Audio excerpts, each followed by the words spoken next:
Match box ಇದ್ದಂಗಿದೆ. ಇದು ಸ್ವಲ್ಪ ಕೇಳಿಸ್ಕೊಳ್ಳಿ. ಮ್ಯಾಚ್ ಬಾಕ್ಸ್ ಇದ್ದಂಗಿದೆ. ಇದು ಪಿಗ್ಗಿ ಬ್ಯಾಂಕ್ ಮಾಡಿದ್ದೀನಿ. ಮೇಲೆ ನಾನು ಹೋಲ್ ಮಾಡಿ ದುಡ್ಡು ಹಾಕಿಕೊಡ್ತೀನಿ.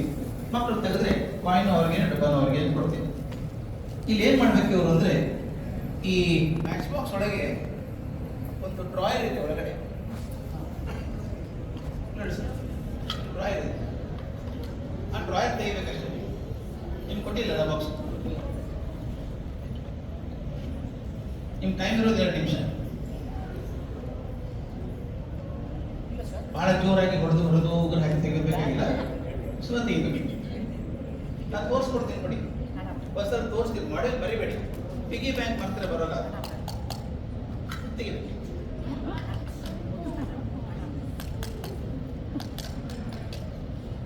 ಮಣ್ಕಾರ್ ತೋರಿಸ್ತೀನಿ ಬನ್ನಿ. ತೋರಿಸ್ಕೊಡ್ತೀನಿ. ಬರಿಬೇಡಿ. ನೀವೇನು ಮಾಡ್ತೀವಿ? ಪಿಗ್ಗಿ ಬ್ಯಾಂಕ್ ಮಾಡ್ತಾರೆ ಗೊತ್ತಾಗಲ್ಲ.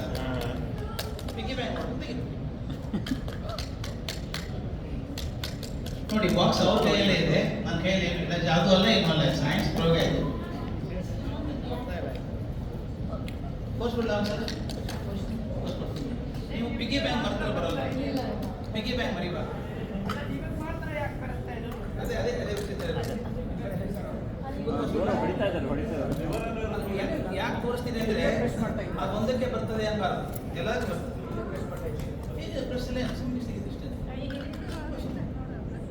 ನಿಮಗೂ ತೋರಿಸಲ್ಲ. ಪಿಗ್ಗಿ ಬ್ಯಾಂಕ್ ಮಾತ್ರ ಬರಲ್ಲ. ಅದೇ ಪ್ರಾಬ್ಲಮ್.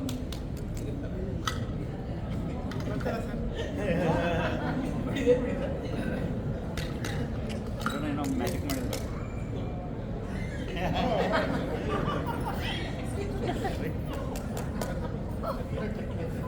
ಏನ್ ಸಿಕ್ಕಿಲ್ಲ ಹೇಳ್ಬಿಡ್ತೀನಿ. ಇದನ್ನ ಭಾಳ ಟೈಮ್ ಇಲ್ಲ ನನಗೀಗ. ಇದು ಏನು ವಿಶೇಷ ಅಲ್ಲ. ಇದು ನಾವು ಯೋಚನೆ ಮಾಡೋ ರೀತಿ ಹೇಗಿದೆ ನಾಯಕತ್ವದಲ್ಲಿ ಅಂತ. ಎಲ್ಲರೂ ಒಂದೇ ರೀತಿ ಮಾಡೋದು ಯಶಸ್ಸು ಬರಲ್ಲ. ಬೇರೆ ರೀತಿ ವಿಚಾರ ಮಾಡಬೇಕು. ಈ ಬಾಕ್ಸ್ ಇದೆಯಲ್ಲ, ಇದು ಸ್ಪೆಷಲ್ ಇಲ್ಲ. ಇದು ನೀವು ನಿಮ್ಮ ಎಷ್ಟೋ ಸಲ ಯಶಸ್ಸಿಂದ ಪಾಠ ಕಲಿತೀವಿ. ನಾವು ಕೆಲವು ಮೂರ್ಖತನದಿಂದ ಪಾಠ ಕಲಿತೀವಿ. ನಾನು ಮೂರ್ಖತನದಿಂದ ತಂದಂಥದ್ದು. ಅದೊಂದು ಪ್ರಯೋಗ ಆಯ್ತು ನನಗೆ. ನಾನು ಭಾಳ ಸಣ್ಣ ಹುಡುಗ. ಅವಾಗ 22-23 ವರ್ಷ ಇರಬೇಕು. ಡೌನ್ ಸೌತ್ ನ್ಯೂ ಆರ್ಲಿನ್ಸಿಗೆ ಬಂದಿದ್ದೆ ನಾನು ಪಾಠ ಮಾಡೋದಕ್ಕೆ. ಕ್ಯಾಂಪಸ್ಗೆ ಹೋದಾಗ ನಮ್ಮೊಂದು ಮನೆ ಕೊಟ್ಟಿದ್ದೆ ಇರೋದಕ್ಕೆ. ಕ್ಯಾಂಪಸ್ ಬಿಟ್ಟು ಸಾಯಂಕಾಲ 7 ಗಂಟೆ ಆಗಿತ್ತು. ಎಲ್ಲ ಕಡೆ ಲೈಟ್ ಇತ್ತು. ನಾನು ಕೊಟ್ಟಂಥ ಕೋಣೆ ಎಲ್ಲೂ ಲೈಟ್ ಇರಲಿಲ್ಲ. ನಾನು ಇಂಡಿಯಾದಲ್ಲಿ ಹುಟ್ಟಿ ಬೆಳೆದ 22 ವರ್ಷ. ಪವರ್ ಶಟ್ ಡೌನ್ ಅಭ್ಯಾಸ ಇದೆ ನನಗೆ. ನಿಮಗೆ ಅಭ್ಯಾಸ ಇಲ್ಲ ಇದು. ಅವ್ನು ಕೇಳಿದೆ ಕ್ಯೂರೇಟ್ರಿಗೆ, ಏನು ಲೈಟ್ ಇಲ್ವಾ ಅಂತ ಕೇಳಿದೆ. What you mean by no light? Switch on ಅಂತ. ಸ್ವಿಚ್ ಆನ್ ಪಕ್ಕ ನಿಂತಿದ್ದೆ. ನಾನು ಸ್ವಿಚ್ ಬೋರ್ಡ್ ಪಕ್ಕನೇ ನಿಂತಿದ್ದೀನಿ. ಎಲ್ಲ ಸ್ವಿಚ್ ಆನ್ ಇತ್ತು. ನಾನು ಲೈಟ್ ಇಲ್ಲಲ್ಲ, ಆನ್ ಇದೆ ಅಂದೆ. ಬಂದ what you mean by on all or off ಅಂತ. ನಾವು ಫಸ್ಟ್ ಟೈಮ್ ಅಮೇರಿಕಾಗೆ ಬಂದಾಗ ಸ್ವಿಚ್ ರಿವರ್ಸ್ ಇರ್ತದೆ ಅಂತ ಗೊತ್ತಿಲ್ಲ ನನಗೆ. ನನ್ನ ಮನೆಯಲ್ಲಿ ನನ್ನ ತಲೆಯಲ್ಲಿ ಕೆಳಗೆ ಒತ್ತಿದ್ರೆ ಆನ್, ಮೇಲೆ ಒತ್ತಿದ್ರು ಆಫ್. ನನ್ನ ಬಗ್ಗೆನೇ ಎಷ್ಟು ಕೋಪ ಬಂತು ಅಂದರೆ, ಸ್ವಿಚ್ ಬೋರ್ಡ್ ಪಕ್ಕನೇ ನಿಂತಿದ್ದೀನಿ ರೀ, ಕುತೂಹಲಕ್ಕಾದ್ರೂ ಒಂದು ಗೊತ್ತಿ ನೋಡ್ಬೇಡ ಮೇಲೆ ನಾನು ಯಾಕೆ ಮಾಡಿದ್ರೆ ಮೈಂಡ್ ಸೆಟ್ ಅಂತ ಕರಿತೀವಿ ನಾವು ಇದನ್ನು. ಮೈಂಡ್ ಸೆಟ್ ಅಂದರೆ ಕೆಳಗಿದ್ರೆ ಆನ್ ಅಷ್ಟೇ, ಮೇಲಿದ್ರೆ ಆನ್ ಇಲ್ಲ ಅಂತ. ಅದ್ರ ಮೇಲೆ ನಾನು ಸೃಷ್ಟಿ ಮಾಡಿದ್ದೆ ಬಾಕ್ಸ್. ಅವಾಗಲೇ 30 ವರ್ಷ ಆಯ್ತು ಮಾಡಿ. ಈ ಬಾಕ್ಸ್ ತೆಗೆಯೋದು ಏನೂ ಕಷ್ಟ ಇಲ್ಲ. ಈಗ ಹೇಳ್ಕೊಡ್ತೀನಿ ಹ್ಯಾಗೆ ತೆಗಿಬೇಕು ಅಂತ. ನಿಮ್ಮ ಜೀವನದಲ್ಲಿ ಈಗ ಕಪಾಟು, ಬಾಗಿಲು, ಡ್ರಾಯರು ಯಾವ ತೆಗೆದ್ರು ಕೂಡ ಸೆಂಟ್ರಲ್ ಹ್ಯಾಂಡಲ್ ಇರುತ್ತೆ. ಸೈಡ್ ಹಿಡಿದು ತೆಗಿತೀನಿ. ಇದನ್ನು ಸ್ವಲ್ಪ ಚೇಂಜ್ ಮಾಡಿದರೆ ಸೈಡ್ ಹಿಡಿದು ಬರೋಲ್ಲ. ಇದು ಅವ್ರು ನಿಜವಾಗ್ಲೂ ಪ್ರಾಮಾಣಿಕವಾಗಿ ಪ್ರಯತ್ನ ಮಾಡಿದ್ದಾರೆ ಎಲ್ಲರೂ. ನಿಜವಾಗ್ಲೂ ಬರಲ್ಲ. ನಿಜವಾಗ್ಲೂ ಬರಲ್ಲ. ಅದು ಹೀಗೆ ಬರುತ್ತೆ ಅಂದ್ರೆ ಏನರ್ಥ ಅಂದರೆ, ನಮ್ಗೆ ಯಾವಾಗಲೂ ಸೈಡ್ ಹಿಡಿದು ತೆಗೆದ ಅಭ್ಯಾಸನೇ ಹೊತ್ತು ಮೂಲೆ ಹಿಡಿದು ತೆಗೆಯುವಂಥದ್ದು ಯಾವುದಾದ್ರೂ ಇದೆಯಾ ನಮ್ಮಲ್ಲಿ? ಯಾವುದೂ ಇಲ್ಲ. ನಾನೇ ಸೃಷ್ಟಿ ಮಾಡಿದೆ. ಈ ಬಾಕ್ಸಲ್ಲಿ ಅಪೋಸಿಟ್ ಮೂಲೆ ಇದೆಯಲ್ಲ, ಡಯಾಗೋನಲ್ ಮೂಲೆ. ಈಗ ಅಪೋಸಿಟ್ ಮೂಲೆ ಟ್ರೈ ಮಾಡಿ.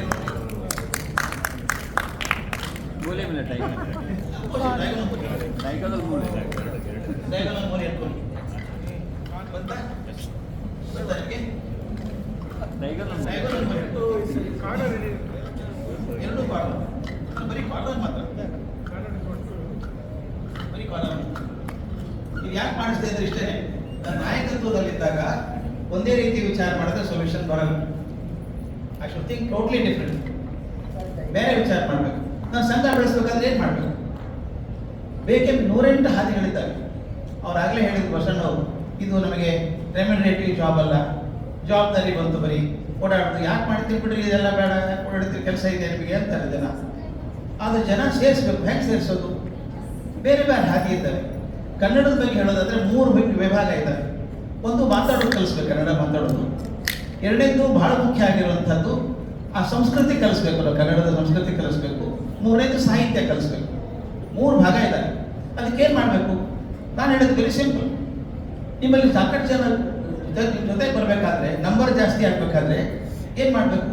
ಅವ್ರು ಹೇಳೋಣ, ನೀವು ಕನ್ನಡದಲ್ಲಿ ಮಾತಾಡಿ ಕಳಿಸ್ಕೊಡಿ. ಮೊದಲು ಆಡಿಯೋ ರೆಕಾರ್ಡ್ ಮಾಡಿ ಕಳಿಸಿ.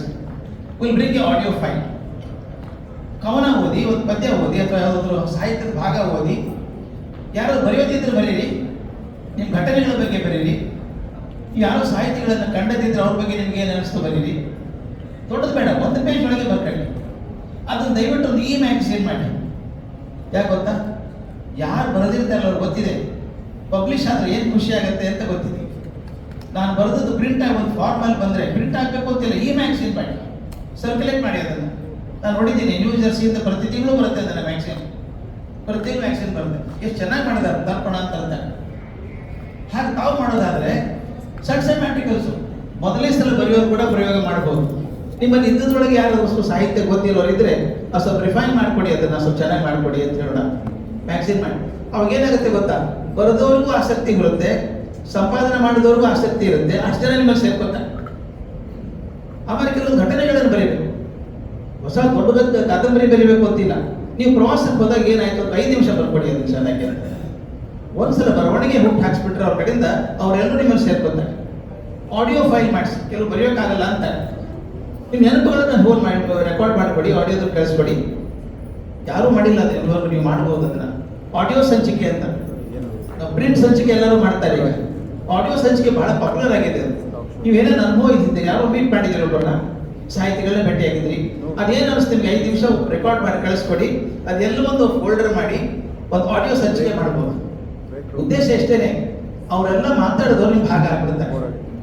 ಅವ್ರು ನೆಕ್ಸ್ಟ್ ಟೈಮ್ ಇನ್ನೊಂದು ಮಾಡ್ಕೊಡ್ತೀವಿ ಸರ್, ಇನ್ನೊಂದು ಮಾಡ್ಕೊಡೋಣ ನಮ್ಮ ಅಂತ ಕೇಳ್ತಾರೆ. ಇನ್ನೊಂದು ಮಾಡ್ಕೊಡಿ. ಸೆನ್ಸ್ ಆಫ್ ಬಿಲಾಂಗಿಂಗ್ನೆಸ್ ಇದು ಬಹಳ ಮುಖ್ಯ. ಎಲ್ಲವೂ ನಾವೇ ಮಾಡೋಕ್ಕೆ ಹೋದ್ರೆ ಯಾವುದೂ ಆಗಲ್ಲ, ನಾವು ಮಾಡ್ಲಿಕ್ಕೂ ಹೋಗ್ಬಾರ್ದು. ಅದಕ್ಕೆ ಅಂತ leader is one who does not do anything but get it done ಅಂತ. Gets it done. ಆದ್ರಿಂದ 100 ಜನಕ್ಕೆ ಕೆಲಸ ಮಾಡಿ, ಥಿಂಕ್ ಡಿಫರೆಂಟ್ಲಿ, ಟೋಟ್ಲಿ ಮನೋಧರ್ಮ ಆಗಬೇಕು. ಆಗುತ್ತಾ? Thank you so much. ಹೆದರಿಕೆ ಇಟ್ಟಿದ್ದಾರೆ ತಲೆ ಮೇಲೆ, 2 ಗಂಟೆಗೆ ಕೊಟ್ಬಿಡ್ಬೇಕು ಅಂತ. ಅಷ್ಟೊಳಗೆ ಮಾಡ್ಬೇಕು ನಾನು 5 ನಿಮಿಷದಲ್ಲಿ. ಇನ್ನೊಂದು ಸಣ್ಣ ಪ್ರಯೋಗ ಇದೆ, ದಯವಿಟ್ಟು ಅವ್ರು ನೋಡ್ಬೇಕು.